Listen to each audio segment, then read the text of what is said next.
হায় ভগবান, বেবি শাওয়ারে এই ড্রেসটা পরে আমার সাথে কি হলো।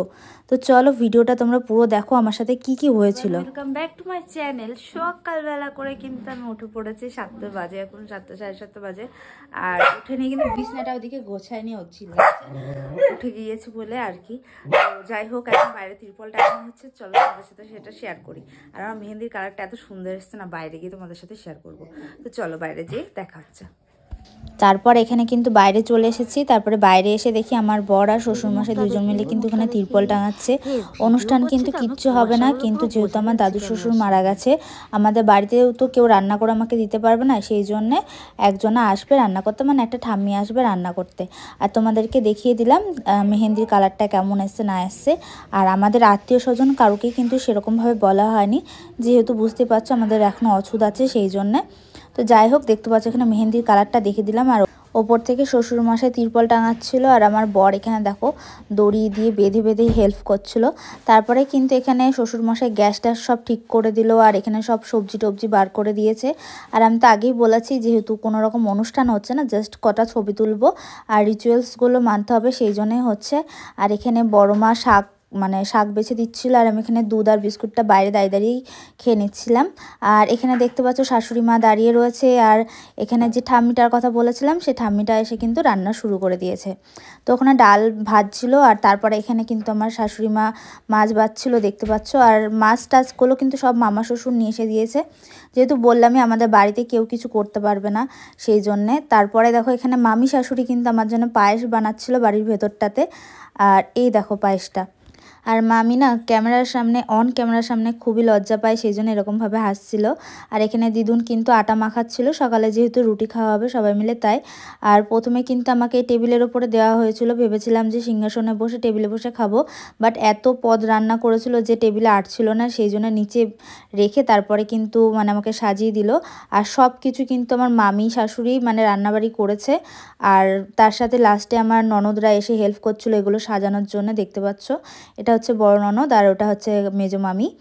আর এখানে ডেকোরেশন কিন্তু মামিও এসেছিলো, আর আমরা সবাই মিলে করেছি। আর এখানে দেখো ছোটো ননদের সাথে সেলফি তুলে নিচ্ছিলাম।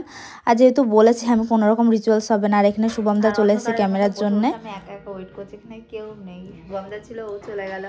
কতক্ষণ দাঁড়িয়ে থাকবে? এই যে খাওয়া দাওয়া সব রয়েছে, ফটোগ্রাফার আছে, সব রয়েছে, কারেন্ট নেই, কপালটাই খারাপ। হ্যাঁ, তারপরে কিন্তু এখানে দেখতে পাচ্ছ যেহেতু কারেন্ট আসছে না, ফালতু বসে থেকে লাভ নেই সময় নষ্ট করে, সেই জন্য আমরা চলে এসেছিলাম বাইরে ছবি টবি তুলতে। আর এখানে তোমরা দেখতে পাচ্ছ টেবিল চেয়ার পেতে দিয়েছিল, বাড়ির যে কজন ছিল সেই কজনই খাওয়া দাওয়া করছিল, এখানে দেখতে পাচ্ছ। আর আমাকে যেহেতু ভেতরে দিয়েছে, এখানে সবাই খাওয়া দাওয়া করছিল, আর আমার হাজব্যান্ডটা ভিডিওটা নিয়েছে, খুব ভালো করেছে এটা। আর এখানে আমি দেখতে পাচ্ছ ছবি তুলতে কিন্তু ব্যস্ত, আর কারেন্ট কিন্তু অনেকক্ষণ পরে 1 ঘন্টা মতন পরে এসেছে। আর এখানে আমার কুট্টি ননদ কিন্তু আমাকে দেখো পাঁপড়টা খাইয়ে দিচ্ছিলো, বলছে বৌমনি খাচ্ছ না কেন, খাও। তো যাই হোক, আমি বললাম ঠিক আছে দিয়ে খাই। আর এখানে দেখতে পাচ্ছ কত কিছু রান্না করেছে, গলদা চিংড়ি, পাবদা মাছ, কমপ্লেট মাছ, রুই মাছ, কাতলা মাছ, এঁচোড় চিংড়ি, মাছের মাথা দিয়ে ঘ্যাট, ডাল, আরও অনেক কিছু, 5 রকম ভাজার মধ্যে আবার মাছ ভাজা, চাটনি, পাঁপড়। আর আমাদের যেহেতু মিষ্টি দেয় না, পায়েস দেয়, সেই জন্য মিষ্টিটা স্কিপ করে গেছে, আমাদের দিতে নেই এক কথায়। আর আমাদের এমনিতেও চূড়াই স্বাদ, যেটাতে উলুমুলু কিছু দেয় না, আর জাস্ট রিচুয়ালসটা মানার জন্য শুধুমাত্র আমাকে খেতেই দিয়েছিল, আদার্স কিছু হয়নি। তো যাই হোক, দেখতে পাচ্ছ আমি এখানে খুব লজ্জা করে করে খাচ্ছিলাম, আর এখানে ছবি তুলছিল বলে আর এত স্লোভাবে খেয়েছি। আর খেয়ে দিয়ে উঠেই কিন্তু আমি চলে গেছিলাম নেক্সট লুক রেডি করার জন্যে। আর এখানে শুভমদা কিন্তু ছবি তুলতে ব্যস্ত ছিল, আর আমিও এখানে পোজ দিতে ব্যস্ত ছিলাম। আর এখানে নিচে বসে খেতে আমার খুব কষ্ট হচ্ছিল। তো যাই হোক, ফাইনালি আমি কিন্তু এত কিছুই খেতে পারিনি, জাস্ট যেটুকু অল্প একটু খেয়েছিলাম। তারপরে খেয়ে দিয়ে কিন্তু রেডি হয়ে নিয়েছিলাম। রেডি হয়ে দেখতে পাচ্ছি এখানে সবাই হাসাহাসি করছে আমার ড্রেসটা নিয়ে, বাট আমি বুঝতে পারছিলাম না কিভাবে দাঁড়াবো না দাঁড়াবো। আর পেছন দিক দিয়েও টোটো চলে আসছিলো, আর ড্রেসটা খুবই সুন্দর ছিল। তোমরা আমাকে জিজ্ঞেস করছিলে এই ড্রেসটা কোথায় পেয়েছো, তো এই ড্রেসটা কিন্তু ভাড়া নেওয়া ছিল। তো যদি কেউ এরকম ড্রেস ভাড়া নিতে চাও আমার সাথে কন্ট্যাক্ট করো, আমি অবশ্যই তাদের কন্ট্যাক্ট নাম্বার দিয়ে দেবো। এটা কিন্তু বর্ধমান থেকে এসেছিলো ড্রেসটা ভাড়াটা।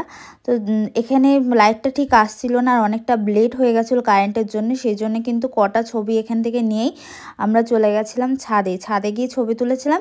আর নেক্সট ডেটে গিয়েছিলাম কিন্তু আমরা একটা বাগানে গিয়ে শ্যুট করেছিলাম। তো এখানে দেখতে পাচ্ছ ছাদে এসে কিন্তু আমি এখানে ফটোশ্যুটটা করছি মেনলি। দেন এখানে আমার ড্রেসটা এত হেভি ছিল, আমার 2 ননদ মিলে ধরে ধরে কিন্তু আমাকে নামাচ্ছিল, দেখতে পাচ্ছ। নাহলে কিন্তু এমনিতে আমি হাঁটতে পারছিলাম না, আরোই হাঁটতে পারতাম না। তো যাই হোক, ভিডিওটা কেমন লাগলো অবশ্যই কমেন্ট করে জানিও। যারা যারা নতুন আছে সাবস্ক্রাইব করতে ভুলো না। আর ভিডিওটা ভালো লেগে থাকলে লাইক কমেন্ট শেয়ার। টাটা।